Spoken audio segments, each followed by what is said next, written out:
Welcome back to Fully Loaded. This is your host, JC Cornell, with Samer Ali. As always, Samer, where can they find us? You guys can find this amazing podcast not only on our new YouTube channel, which is youtube.com/@the813TV, but also on www.the813.tv, where you'll find not only this amazing show, but also the Loose Cannons, Inside the 813, Moneyline Dogs, a whole plethora of shows as well as written content, all Buccaneers related, obviously. So check us out on there and make sure you hit the like and subscribe button on this new channel so that we can unlock some subscriber perks and open up some cool things that we can do later on in the future with you guys. So, Samer, I let Carter, my 7-year-old, stay up all night till 11:30 to watch this game. He's turned into a diehard Bucs fan. That happens to all of us as kids. And I said, when they lost, welcome to my disappointing childhood. That's basically what I went through all the time. This game reminded me when I was a young kid in middle school watching the Colts on Monday Night Football. Peyton Manning brings them back, destroys us. We were up like 21 points.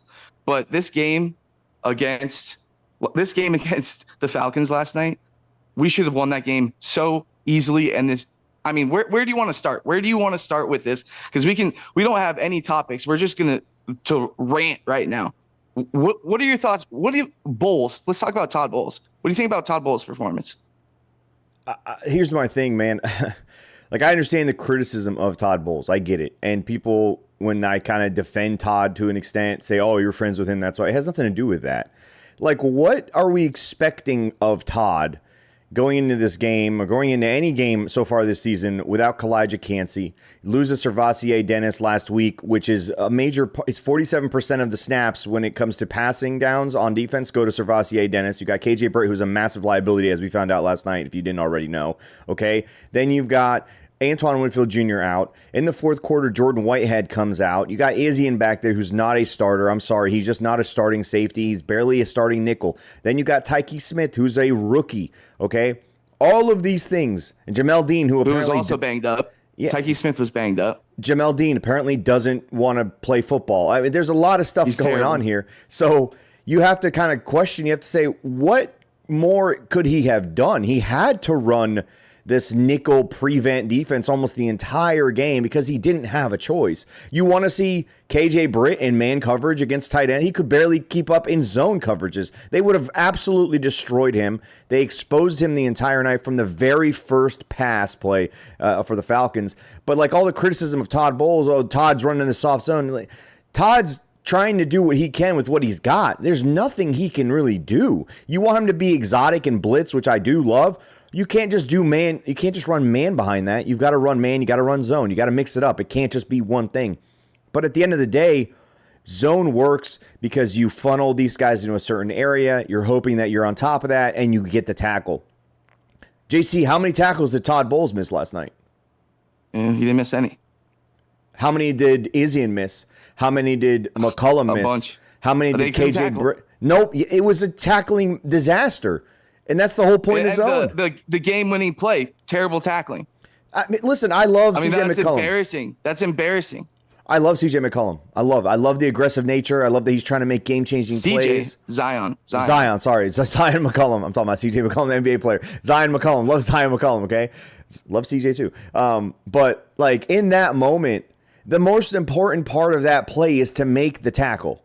I get it. You want to make a play, but what are your chances going over that guy's shoulder pad to get the ball knocked out? Drive through his body and maybe you knock it out. Worst case scenario, you tackle him for 5-6 yards. Rondé Barber was a master at choosing when to take that risk. Hold on. Let's not be shitting on Zion here. Zion's I'm not saying the best that player on the field on defense. No, I get it. He had a hell of a game. Let's not. I'm not shitting on him. On Zion McCollum. I'm not shitting on him. I'm giving an example of the youth on this team that's not quite there yet. Tyke Smith, another example of the same thing. Yeah, but you got to think Zion in his head's like, I got safeties behind me. That's why they're called safety. Oh, I get it. But Jordan Whitehead's not behind him, so he's got to be like, you know what? I might have to. It's being a little picky on this kind of thing. But I'm not saying that play's his fault. I'm saying that there are just moments like this throughout the entire game last night. Tyke Smith, complete disaster last night. He's a rookie. He's going to take his lumps. This is what I'll say. Well, Tristan Wirfs in the locker room afterwards says we shit down our leg, which is completely true. I wanted to touch on Jamal Dean. He's literally a liability now on defense. Honestly, I'd rather have Carlton Davis at this moment rather than Jamal Dean. I mean, Carlton is handsy I just think they might have traded the wrong guy. I'm not even a Carlton fan. I'm not even a Carlton fan. I'm not even a Carlton fan. Whatever. Regardless, losing Dennis at linebacker massive almost lost that game for us because KJ Britt is so freaking slow. I think you could literally chalk up the loss on Servasia Dennis not playing in the game. How vital he is with his athleticism is so clear, and our depth sucks. And I think we need to make some kind of move. I don't know who's a free agent right now. Is Shaq Leonard somehow a free agent? Is he healthy enough to play on a team? Can they try him out? Like, we need something. And I know there's people on Twitter right now saying, let's get Devin White back. Well, that's not going to happen. That's never happened. That guy's never going to walk in our locker room again. But that's how bad it was for KJ Britt. It was like, holy shit. What about Kellen DeLoach, who they just got back on the practice squad? Can that guy be better than KJ Britt? Like, we need help there. We're going to get roasted. Alvin Kamara is going to have a field day on passes next week. Here's the thing, man. Like, going into this game, if you have Antoine Winfield and you have Jordan Whitehead, guess what? Jordan Whitehead now can play linebacker, or Antoine can be down there. You have Izzy, and like, you have more opportunity to kind of hide KJ Britt. You can go to that dime look, and you probably have a better shot there, right? But once Jordan Whitehead's out of that game, you don't have Antoine going into the game on top of that. It's just a terrible, terrible mess. Here's an idea I've been thinking about all morning. Budda Baker, not expected to be re-signed with the team he's playing for right now. Makes some sense. He has a little bit of familiarity. He could play linebacker / hybrid safety type of guy. That's not a terrible trade option to think about. But I think if you look beyond that, like the team didn't have a pass rush last night really that mattered outside of Logan Hall and Vita Vea. Logan Hall leads the team in sacks. Yeah, so that's not good. That's not good. The edge guys got to get home. All the hype about Yaya Diaby's pressure rate. Okay, I don't fucking care about pressure rate. I want him to sack the quarterback. Yeah, I mean, but the other part of it is like they're just so wide open behind him. How fast are they gonna get there? But when they had Kirk Cousins standing back there, they weren't getting pressure on him. And so I kept looking at it as like Todd Bowles is blitzing sometimes, it's not working. When he's playing back, it's not working. And he does not have the horses to schematically run anything better than what we saw last night. I don't understand why people thought, let's go to man coverage. Okay, so when the game is on the line, you want it to be a possible one whiff at the line of scrimmage and you've lost the game, as opposed to letting the guys get tackled. You're supposed to keep them in front of you and tackle them. I get it. I want to see man press too. I love it. But if you don't have the horses, you're trying to minimize the damage. If they were playing man press on that last drive when they were up by 3 points against Kirk Cousins, I guarantee you Jamal Dean would have gotten beat on a double move that would have won the game for the Falcons. Is it fair to say Jamal Dean's new nickname is Jamel Wobbly Legs Dean? Dude, his hips. It's his hips that's the problem. Okay, it's the hips. I thought it was a little wobbly legs. His hips are so stiff, it's unreal. And then there's moments where he drives you crazy because he does play well sometimes. But this is what I'm saying. Okay, he was so terrified of Mooney last night. We have a guy in Zion McCollum, right? We drafted him. He was a project. He's athletic. He's freaky. He's twitchy, and he's developed into this stud that I was saying last night. Regardless of that last play of the game, we are kind of watching the development of a guy that could be the best cornerback in the NFL, legitimately, and that's not 100%. Like a biased take. Like the grades prove it from all over the media. But Jamel Dean might need to be replaced by Funderburk, this rookie, because Funderburk is a twitchy ball hawk. Give him some. I mean, what would that hurt to give Funderburk some reps and see if he's more productive than Jamel Dean? Because Jamel Dean's a disaster. I know, but I don't know how it works in that locker room, man, in terms of like they know what they're seeing it with Funderburk. Also, they're paying Jamel Dean. How's it look if you're paying him and you try to trade him, but you bench him before you trade him? Like, It's a fucking disaster, honestly. I think someone needs to get on Jamel. His mentality, his approach to football is a lot different than, he's not really a dog. He's just a fun-loving football player. Sometimes he plays his ass off. Other times you can tell he's so afraid of getting beat deep. And you could tell that was the approach last night. Let's not get beat over the top. He played so far off. Like that play that Mooney dropped the ball on, if Mooney doesn't drop it, Jamal Dean's 15 yards away from him, and he already caught the ball 20 yards. He tripped. Yeah, but he tripped on his own legs. But even then, he's still so far away. It's like even if he catches it and falls down, doesn't get up, it's a 20-yard gain. It's like, dude, why are you 35 yards down the fucking field? How is that like? And again, is that because they don't have Antoine? Is that because they're trying to make sure they minimize what happens? I don't know, dude. But this whole notion that it's all on Todd Bowles is kind of fucking unfair because I'm sorry, it can't be. He's not on the field. His job is to put these guys in a position to make these tackles. That's what zone defense is about. We ran it with the cover 2. That's a zone defense. We just made tackles. And if they make the tackles last night, how many times did Kyle Pitts, JC, catch a ball from 5 yards, 6 yards out? Kyle Pitts' best career game. Kyle Pitts looked like college Kyle Pitts, was just crazy. It was yak. Kyle Pitts has been basically dropped in all fantasy leagues. Dude, he's not even playable. And even Kyle Pitts was confused that he was making catches. I saw him run off the field after a catch, and he looked like he was about to pass out, like he didn't know what was going on. Even if he gets all those targets, you tackle him for 5-6 yards, dude. Not every time he caught the ball, it would turn into 11, 12, 15 yards. First drive, right away, dart, long pass to Kyle Pitts. I mean, and the guy's just, like I'm saying, it's like some of that is on Todd, the scheme. But again, what is he going to do? And these guys got to tackle. They got to play. They got to execute, man. They got to man up. But the other part of it, JC, they're not starters. They're not all the starters. I will say this. This isn't the Buccaneers of our childhood, because the fact that they let up that touchdown to start the game and march right down the field and scored one, that's huge. I mean, we have not had a team that can do that in a long time. That was a positive. I wanted to kind of talk about the running back situation. Bucky Irving, obviously, with the crucial fumble that it lost the game, because if he holds on to that with two hands and just gets down, the game's basically over. But then Levante gets an interception, and then they don't call a face mask, which would have offset. We would have still been in field goal range, but just sucks. I don't think he lost the game with that fumble, honestly. I think we probably score. I think we score. I'm just saying, I think he would have scored on that play.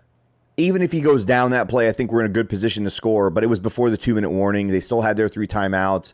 Worst case scenario for us, we kick a field goal. They still have 3 timeouts, and it's a 6-point game. So he didn't lose the game. But even after the fumble, we forced a 4-and-out. So everyone who's hammering it on the defense, giving up 509 yards, in that one crucial moment, like they did against the Detroit Lions, they stepped up and they made a play. They stopped them. They got an interception. Now it's under 2 minutes. The other team has 3 timeouts. You're in field goal range. Like, I get what they did and why they didn't throw the ball. Listen, this is what I have to say about that. When after that pick, they have the timeouts. I am looking for my best player that I know can get open at any moment he wants to. If I'm Liam Cohen, I am throwing a pass to Mike Evans just to get some kind of yardage. It was too conservative. Throw the ball to Mike and try to just 6 to 8 yards, or Godwin 6 to 8 yards. Just get one throw in there. You have to get a first down. I mean, Yeah, but JC, so let's rewind two weeks from now, okay? We were in Detroit. Very similar situation. You remember, we're backed up on our goal line. Yeah. Detroit Lions have 3 timeouts. We threw the ball on 3rd down. It gets bad at the line of scrimmage, and what happens? Everyone went nuts. We gave the Lions the possession with an extra fucking timeout. We could have, and your job is to try to get them to, burn their 3 timeouts. So I get it. In that moment, I think they're like, we just need to get these 3. Think about it. We'll get this down to 45 seconds. We'll kick a field goal. Best case scenario, we pop a quick run. We get a first down. Game over. But you make them burn those 3 timeouts like you're supposed to, and you just kind of play that percent. I get it. I think that Lions game fucked with them. Honestly, that moment, I thought of it right in that moment. I was like, but you got to have a play that you can go to, but you never know. Could a guy drop a pass? We saw it happen with the Eagles and the Falcons. Saquon dropped a pass. Like, will the guy drop a pass? I get it. I know what they're trying to do. But, man, that holding penalty from Graham, who, by the way, got his ass kicked in the second half of that game. Like, a lot of these younger guys just did not play well last night. That's what it is. It's part of the process of playing young guys. They're going to have problems. They're going to have issues. They're going to have to take their lumps. That holding penalty, though, if it gets offset properly, JC, what happens? It's 2nd and 10. We're still in field goal range. Yeah, exactly. And everyone's going crazy. I'm not going to make excuses. I'm not going to say we lost because of the officiating, but we lost because of the officiating as well. We should have done it ourselves, but we also got screwed by the refs. Holding call should have been called on Anthony Nelson on a pass rush. On the spike with 1 second left, that was a false start. Don't even get me on the spike. That's a false start. Dude. Game over. Clock done. That's game over. The face mask, obviously. I mean, there's so many. How do you miss that face mask? That's the most obvious face mask ever. And that's where it just like, how can the refs screw us that bad on that many no calls? I mean, it's just ridiculous. But there's what about this new referee assistance shit? Where is that guy at? Apparently, is AI sleeping on the sideline, or New York shut down the AI for the final 5 minutes of the game? The face mask is not part of that review process, apparently.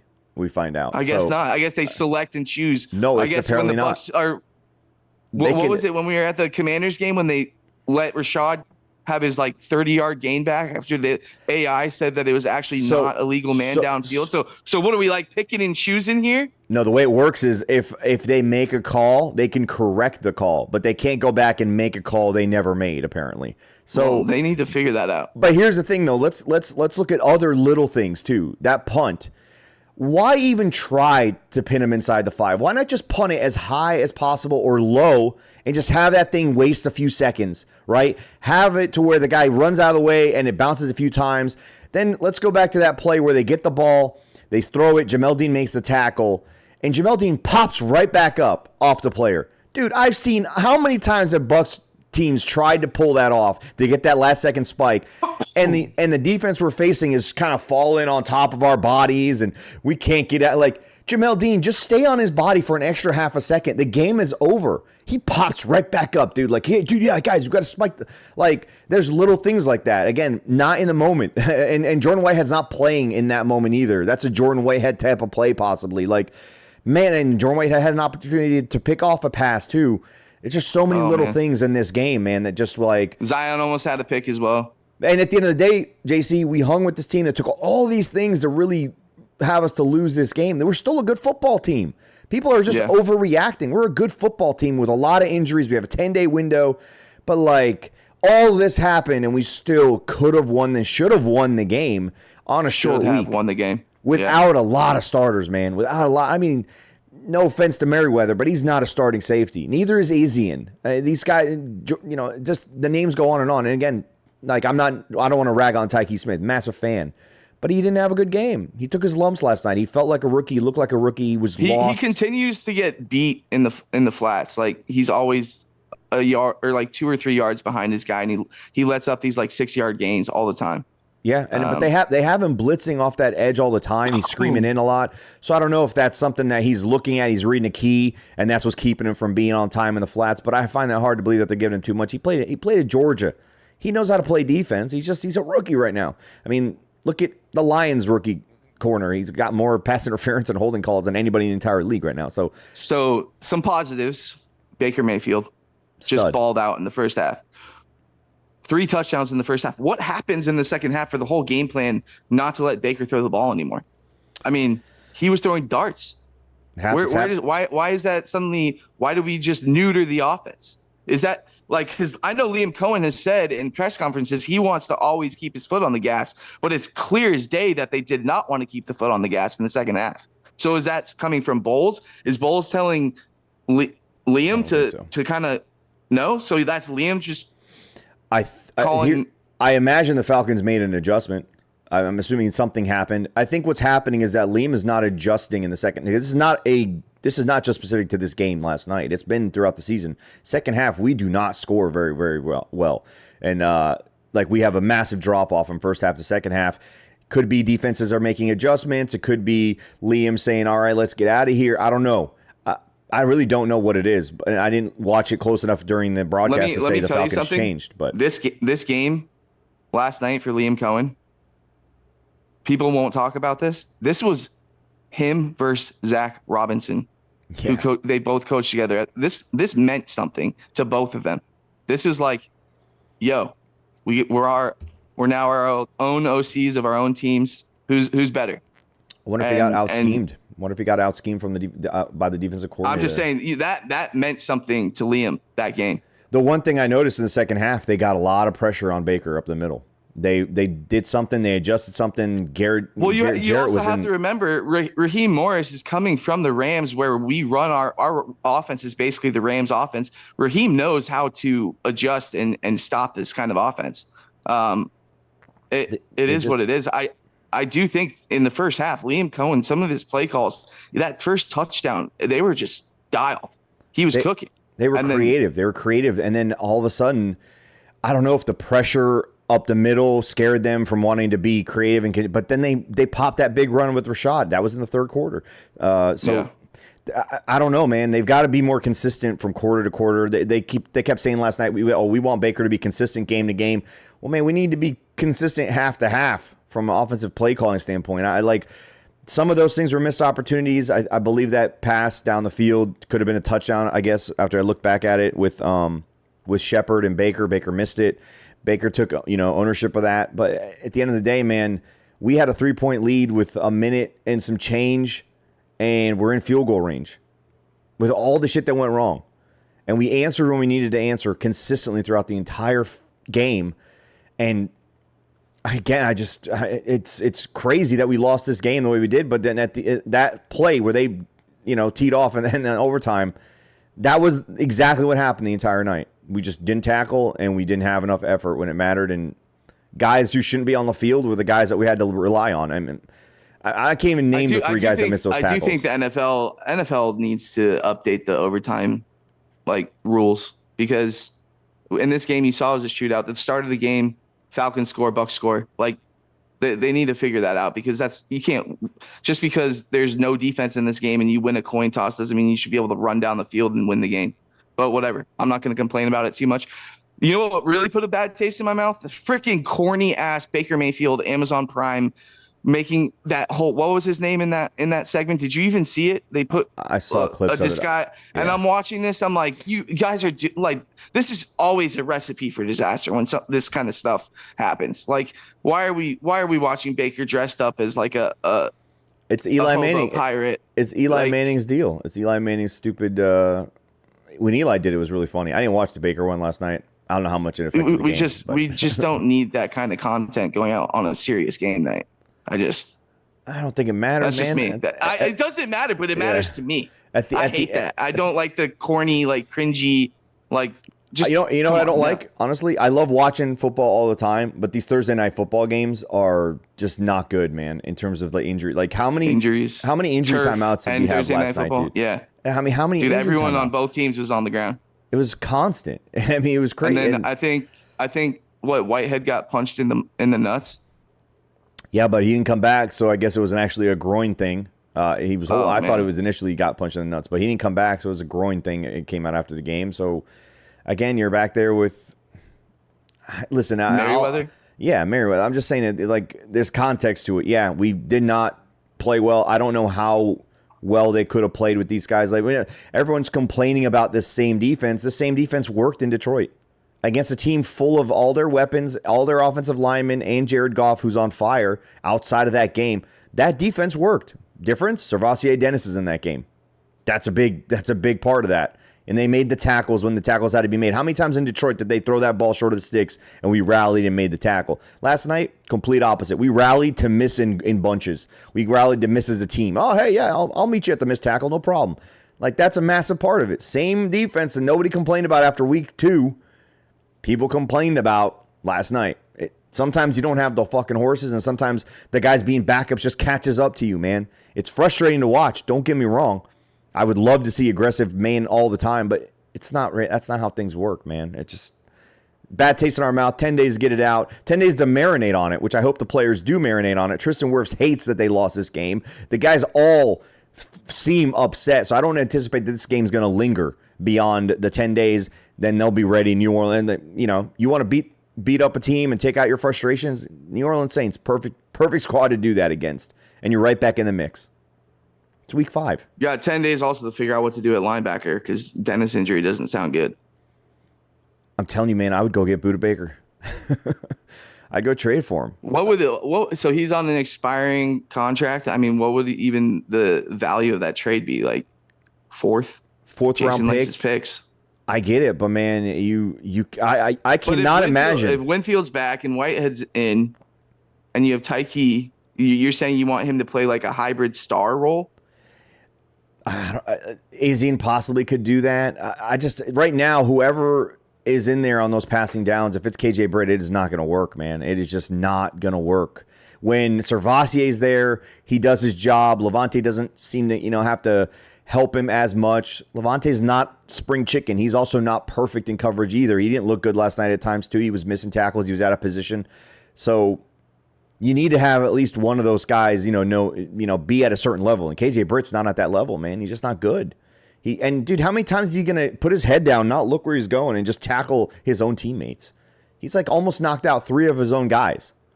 It's nitpicking. I get it, but that linebacker problem is a massive problem. We just gotta hope in the next 10 days, Winfield's back, Cansey's back. I mean, Godecki. Cansey would be massive, dude. Cansey would be so massive. That immediately helps the pass rush and the outside linebackers. Especially with Hall. Yaya needs to get the quarterback down. He needs sacks. The other thing, too, man, listen. Anthony Nelson right now is our best edge rusher. That's the other thing. And he does one thing, and it's a power rush. He has no other move. He just goes straight power. Yeah, sometimes it works. Classic big white dude. Just bull rush. So the Giants have an edge rusher who had, I believe, 8 sacks as a rookie. He's kind of been pushed aside when they brought in Brian Burns and they drafted another kid.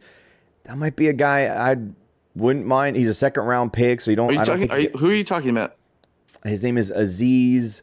Man, what's his name? I can't remember his last name. He's got a weird last name, but he's a baller in my opinion, and he's a guy that you could bring in to be a good rotational piece that works. I mean, you need some guys right there at this point. Like what we got going on right now is not good enough. Not good. It's not good enough. It's not good enough, and it's not acceptable. At right tackle, like Al Michaels literally said when Skull gave up a sack, he took him to school. Yeah. I'm like, oh God, now there's literally puns about this guy. Yeah. We've been saying that too, man. I mean, but apparently PFF ranked him as like one of the top 5 graded Bucs. That's a joke, though. That's a joke. Yeah.